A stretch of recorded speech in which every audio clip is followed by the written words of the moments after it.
It's just so funny. I don't know why. Stop laughing at me. Okay, so import time it, whatever. I already went over that. Do you guys have any questions on try and accept? No? Okay. What are the other things besides valuers? Oh, that's a very good question. Does anyone remember? Does anyone know off the top of their head errors they've come into in the past? I haven't pulled up. Oh, no. So you have value error, type error, meaning I'm trying to add a string to an integer, key error, which is this key isn't in a dictionary. You have divide by zero error. What are a couple more, Ryan? Keyboard interrupt. Keyboard interrupt. EOF error. Oh. Import error. IO error. EOL. Like where you don't have like a parenthesis. Yeah. So it's basically you can, and right here in this accept part, you can put more than one error. You can put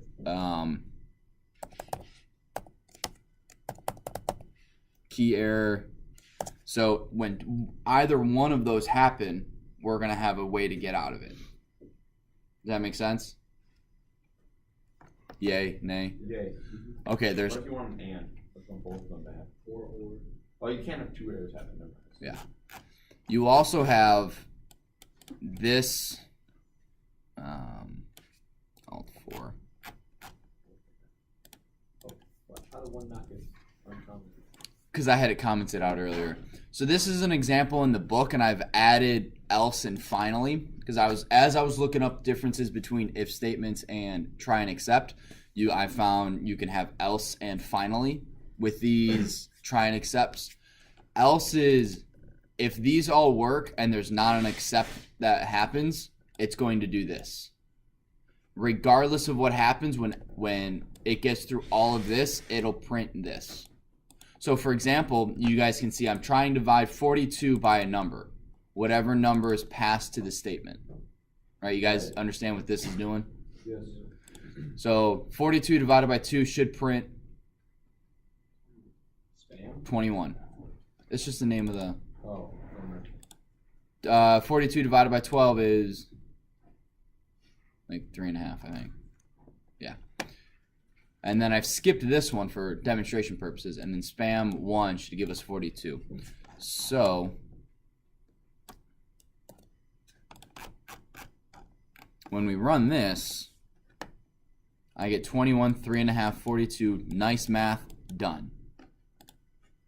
If I uncomment this one out, I go 21, 35, invalid argument, done.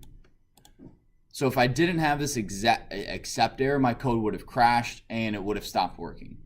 Whereas with this, by having the try accept, you get into an error, you work around it, you fix it, and then your code can keep working. Zach, then Ryan. What's the zero division error? Means I'm dividing by 0. Okay. And so just make sure that if you are, it Doesn't crash your code. yeah. So this is what the try. We're going to try these lines of code. If we get this specific error, we're going to do this. And then because this else, if there's no exception raised, it'll do this. And when everything is done, this happens. Like in a situation where like the user would enter in a number, you don't want them entering in 0, you can use that. Right. Yeah. Well, maybe not entering a number, but a number to divide with. Yeah. Yeah. So like you if you have like something in a list and you don't know how long it is, and it might not be 0 just this long, and you just gotta check. And you just use that too. Yeah. This is super awesome, right? And it is going to start as you guys move on. I'll want to see these. So basically, it should get to a point where when you turn in homework, no matter what I do, your program never crashes. Because when I try to type in a 0, you have a try and accept that says, "Hey, you can't enter 0, Mr. Schulter. Please follow what the code is asking." Oh, my bad, I didn't see it, and then it works. Or I try to type in a string and you want a number, or vice versa. You get all these try and accept, and no matter what I do, I can't crash it. short of like a keyboard interrupt, but as you were saying. There's a way to stop that. Yeah, You force can never stop my code. force quit. All right, do you guys have any questions? Ryan, do you have anything you want to add? No. I've covered mine. Okay. Josh. Oh, what's up, Josh?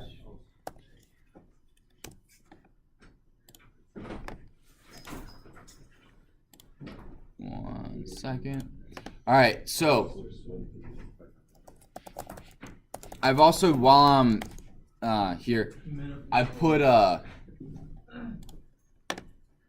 resources tab online. What does that mean? So right now it just, oh, wrong class.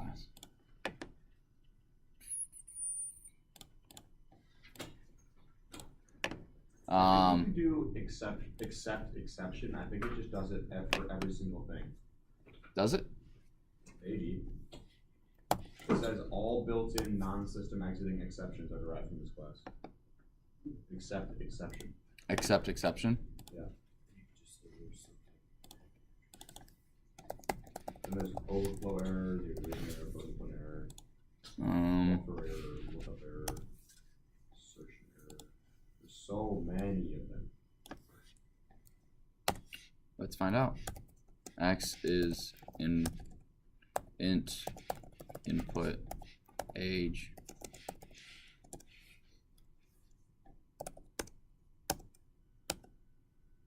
Oh, that is cool. Accept exception. Accept exception. All right, so next thing. Who here has installed Pyperclip? Has. Who ran into errors with Pyperclip? If you weren't able to, I figured out how to fix that. Oh, you did? Yes. Oh, cool. All right. Well, at least it's fixed for me. So I don't know. All right, so what we're going to do is, what I want you guys to do is go to command prompt. And this is, we're just going to try it again. And what you're going to do is type in pip install Pyperclip. Like paper, but with an A. Or it's spelled paper with an A. Wait, what? Paper, but with a Y.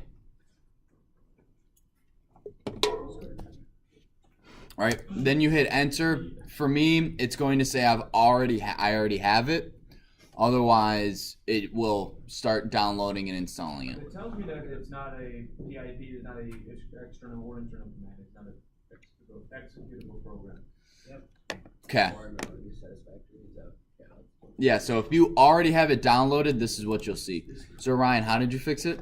The way it fixed for me was because I just went to my path. Mm-hmm. And I realized that I didn't have the path correct. So wait, how do you get to that? So the easiest way to get to the path is type in environment. Environment. All right, so if this isn't working for you, follow along. If you have Pyperclip, what I want you to do is search how to use Pyperclip. Like, what are the commands for it? What can we do with it? I'm going to go through that, but it'll give you guys something to do while we're catching everyone up. What happens is we hit exit instead of OK at the end, the very end, and so then we just cancel the path. Oh. That's what happened to me, at least. Okay. Well, that makes sense. So let's. Okay. All right. So, guys, do you see the system properties dialog box after you type in environment, because I can't spell environment. I have to sound it out. Environment. Environment variables. So you're gonna edit the system environment variables. Click on that, and you'll see this box come up that says system properties. Okay, I'm gonna assume everyone's there. Everyone there? No, Zach's still starting off his service. It's not charging for some reason, and I have the charge cable, so I changed plugs.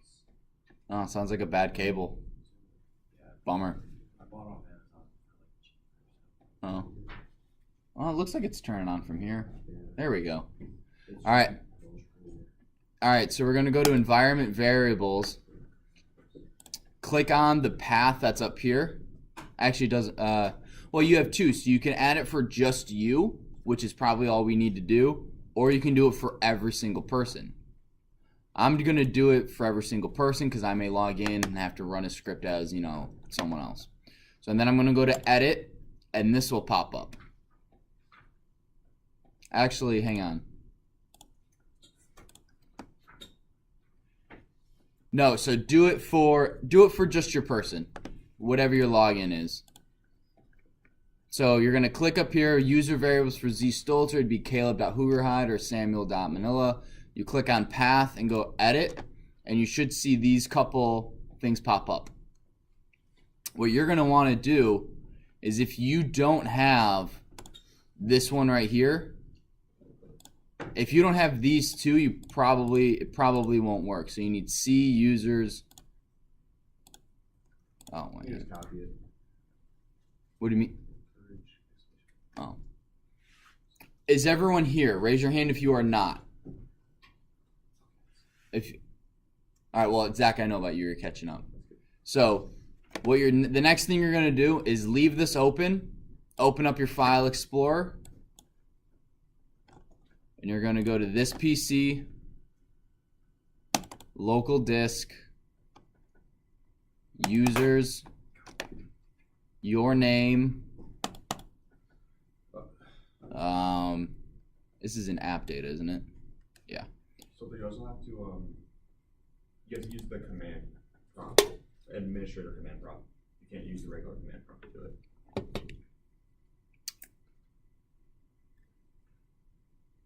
It's because you guys aren't admins of your computer, but I am with mine. I always forget about that. Just make us admins because we know the password and stuff. Yeah. No. What a shot. Local. And basically, you just follow this path right here. So local programs, Python 3-2. So you want this right here. So you copy this, go back to here and click new, and then paste it. Is that in the path? Yeah. And then what you're going to want to do is, once you've done that, go in here and click on scripts, and then copy that one in there as well. So when you're done, you should have these two up here where it says C users app data local programs Python 36-32 / this says scripts, and then you have one that's / Python 3632. When you're done, hit OK, hit OK, hit OK. 3 OKs in a row. Otherwise, it doesn't save it. Then what you guys need to do is open command prompt and run it as a admin. How? Just right click and then run. So type in CMD, and instead of hitting enter, right click it and go run as admin. Yo, so good. How do you open it up with And then type pip install Pyperclip. And if this doesn't work, then there's something else. Either one of two things: either something else is going on that I don't know of, or there was one step you skipped. Should work after that. If not, we'll have to figure that out sometime tomorrow or sometime today after school, because this needs to be done and needs to work for Pyperclip in order to be installed. Plus, we have a lot more modules we install this way that we're going to be using. So if this doesn't work, you actually have to download them from the internet and make sure you put it in the right spot. And it's just really annoying. It's a lot easier and a lot cooler to be able to go. If you look at code online, you're like, oh, I need this module. Hang on, let me just pip install it real quick. It looks totally awesome. But okay, once you have this Pyperclip, so basically, Ethan, I saw you looking at the book. What does Pyperclip do?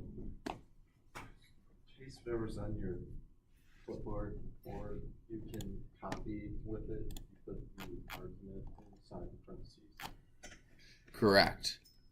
So, I think I've already imported Pyperclip. So what we can do is you do Pyperclip.copy. Hello everyone. Now, in any program, It's on my clipboard. So do you guys know how copy and paste works? Like other than copy and pasting it? What do you mean?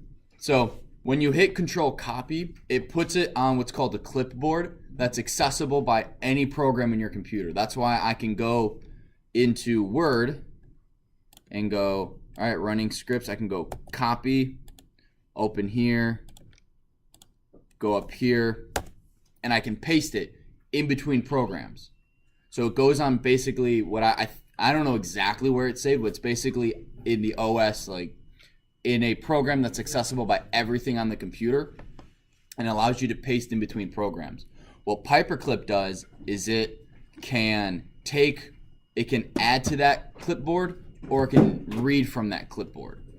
So when we do Pyperclip, when I type in pyperclip.copy, it's as if I've just highlighted hello everyone and copied it, meaning I can use it in any program or anything like that. I can use it wherever, just like I would if I right clicked and went copy. And then it will also paste whatever I've copied. So let's go in here and okay, let's say I want to copy Windows, just the word Windows. I go pyperclip.paste and it pastes Windows. This is really cool because I'm going to show you guys a script that so one of the things we're going to learn in this class actually very, very soon, what we learn can either save hours of work once or twice a year, once or twice a week or whatever, or it can save 10 seconds worth of work every time you want to do this one specific task. So I have a program called Map It, and I hit Windows R, and I type in the name of the file, Map It, and then any address I type after it. So right here you guys see 900 Prince Crossing Road, right? That's our address. That is our address. So I click OK. What does it do? It should. Oh, why is it not working? That's lame. Almost every other program. Restart the computer. No, I don't know. I tested this right before we started class, but anyway. So I'll just run it from here. What it'll do is it opens Google Maps for me. Hey, look at that. Oh, so the reason it did that is because the way the code works is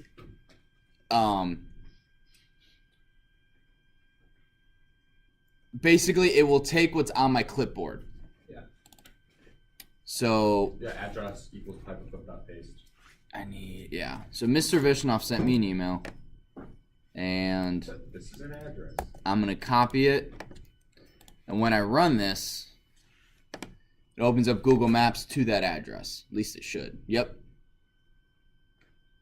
that his house address? No, he's not that. No. Although, where is it? Why are you so interested in everyone's house? No, I'm only interested in strollers. Oh, I'm not sure. Oh, he if put that's he didn't put a space, so it freaked it out. So you can do that, or when you run it Windows R, you can just type it in here. So if someone sends you an email, you highlight it, copy it, run Map It, and then it opens up in Windows.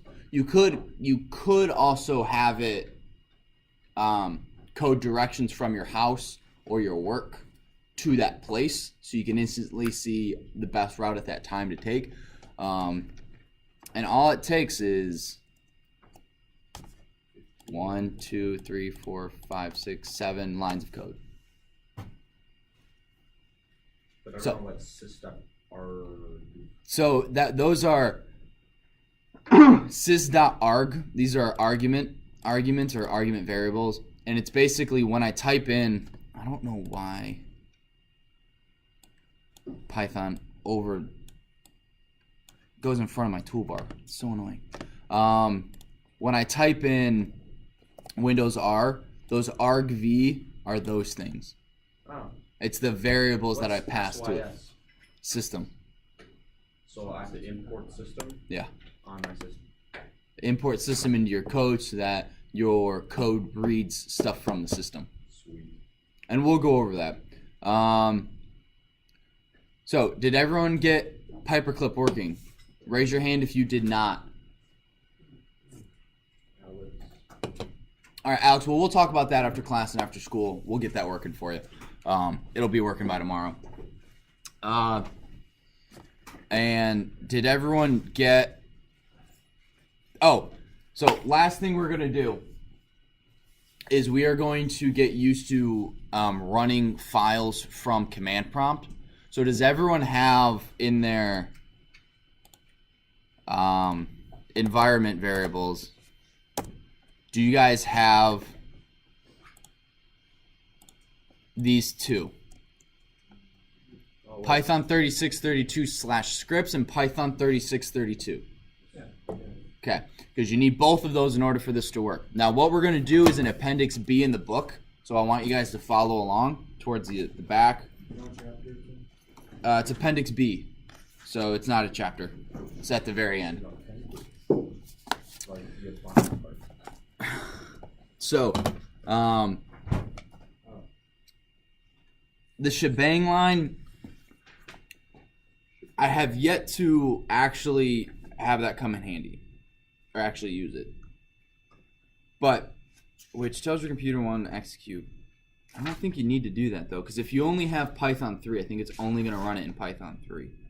But anyway, shebang line it's what tells Windows what version of Python to use. And because we only have Python 3 on our computer, I don't think we need to have it. If you guys do start your every code with the shebang line, that's totally fine. The shebang line is